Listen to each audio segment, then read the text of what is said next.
ರಾಜಕಾರಣದಲ್ಲಿ ಯಾವುದು ಕೂಡ ನಿಂತು ನೀರೇನಲ್ಲ. ರಾಜಕಾರಣ ಅಂತ ತಕ್ಷಣ ಯಾರೇ ಇರಲಿ ಯಾರೇ ಹೋಗಲಿ ಅದೊಂದು ಹರಿತಾ ಇರುವಂಥ ನೀರಿದ್ದಂತೆ ರಾಜಕಾರಣ. ರಾಜಕಾರಣದಲ್ಲಿ ನಾವು ನೋಡ್ತಾ ಇದ್ದೀವಿ, ಎಲ್ಲ ಒಂದು ಕಡೆ ಒಂದು ರೀತಿ ಕ್ಷಿಪಣಿ ಆದಂಥ ಬದಲಾವಣೆಗಳು, ಕ್ಷಿಪಣಿ ಆದಂಥ ರಾಜಕೀಯ ಸನ್ನಿವೇಶಗಳನ್ನು ನಾವೆಲ್ಲರೂ ಕೂಡ ನೋಡ್ತಾ ಇದ್ದೀವಿ.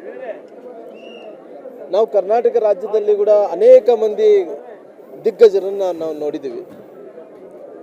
ನಾವು ವೀರೇಂದ್ರ ಪಾಟೀಲ್ ಅವ್ರನ್ನ ಮುಖ್ಯಮಂತ್ರಿ ಇದ್ದಂಥ ಟೈಮಲ್ಲಿ ಯಾವ ರೀತಿಯಲ್ಲಿ ಅವ್ರನ್ನ ಮುಖ್ಯಮಂತ್ರಿಗಳು ವೀರೇಂದ್ರ ಪಾಟೀಲ್ ಅವ್ರನ್ನ ಇಳಿಸಿದ್ರು ಅನ್ನೋಂಥದ್ದು ಕೂಡ ನಮ್ಮ ಗಮನದಲ್ಲಿದೆ.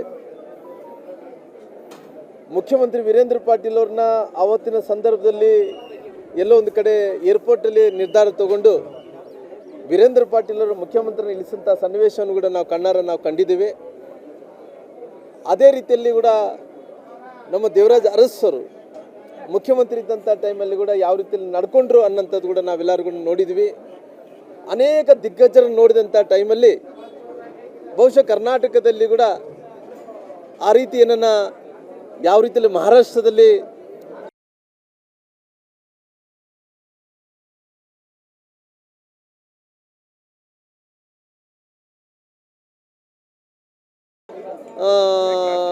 ಏಕನಾಥ್ ಶಿಂದೆ ಅವ್ರದ್ದು ಪರಿಸ್ಥಿತಿ ಅಂದ್ರೆಗಿನ ಏಕನಾಥ್ ಶಿಂದೆ ಅವ್ರದ್ದು ಯಾವ ರೀತಿಯಲ್ಲಿ ಒಂದು ಕ್ಷಿಪಣಿಯಾದಂಥ ಬದಲಾವಣೆಗಳಾಯಿತು, ಆ ರೀತಿಯನ್ನು ಡೆವಲಪ್ಮೆಂಟ್ ಆಗ್ಬೋದು ಅನ್ನೋಂಥದ್ದು ನಮ್ಮೆಲ್ಲರೂ ಕೂಡ ಒಂದು ರೀತಿ ಎಲ್ಲೋ ಒಂದು ಕಡೆ ನಮಗೆ ಕಾಣ್ತಾ ಇದೆ.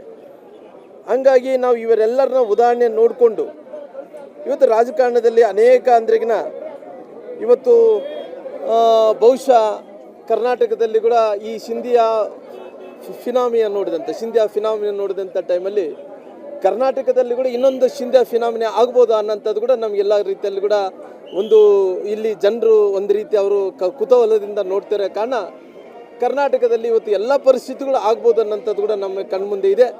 ಹಂಗಾಗಿ ಮುಂದಿನ ದಿನಗಳಲ್ಲಿ ಕರ್ನಾಟಕದಲ್ಲಿ ಕೂಡ ಯಾವ ರೀತಿಯಲ್ಲಿ ಶಿವಸೇನಾ ಮತ್ತು ಅಜಿತ್ ಪವಾರ್ ಅವರು ಎಲ್ಲರೂ ಕೂಡ ಸೇರಿ ಪುನಃ ಅವತ್ತಿನ ಸಂದರ್ಭದಲ್ಲಿ ಶಿಂದೆ ಅವರು ಮಧ್ಯದಲ್ಲಿ ಬಂದು ಆ ಶಿಂದೆ ಫಿನಾಮ ಮಹಾರಾಷ್ಟ್ರದಲ್ಲಿ ಹಂಗೆ ಯಾವ ರೀತಿಯಲ್ಲಿ ಪ್ರಾರಂಭ ಆಯಿತೋ ಕರ್ನಾಟಕದಲ್ಲಿ ಕೂಡ ಇನ್ನೊಂದು ಶಿಂದೆ ಫಿನಾಮ ಪ್ರಾರಂಭ ಆಗ್ಬೋದು ಅನ್ನೋಂಥದ್ದು ನಾವೆಲ್ಲರೂ ಕೂಡ ಕಾಣ್ತಾ ಇದ್ದೀವಿ.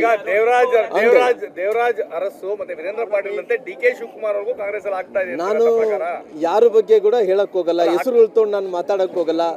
ಕರ್ನಾಟಕದಲ್ಲಿ ಕೂಡ ಮುಂದಿನ ದಿನಗಳಲ್ಲಿ ಏನು ಮಹಾರಾಷ್ಟ್ರದಲ್ಲಿ ಯಾವ ರೀತಿ ಶಿಂದೆ ಫಿನಾಮಿನ ಆಯಿತೋ ಅದೇ ರೀತಿಯಲ್ಲಿ ಕರ್ನಾಟಕದಲ್ಲಿ ಕೂಡ ಇನ್ನೊಂದು ಶಿಂದೆ ಫಿನಾಮಿನ ಆಗುತ್ತೆ ಅನ್ನೋಂಥದ್ದು ಕೂಡ ನಾವು ಕಾಣ್ತಾ ಇದ್ದೀವಿ.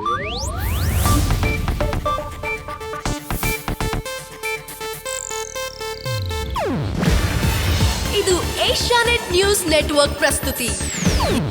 ನೀವು ನೋಡ್ತಿದ್ದೀರಾ ಏಷ್ಯಾನೆಟ್ ಸುವರ್ಣ ನ್ಯೂಸ್.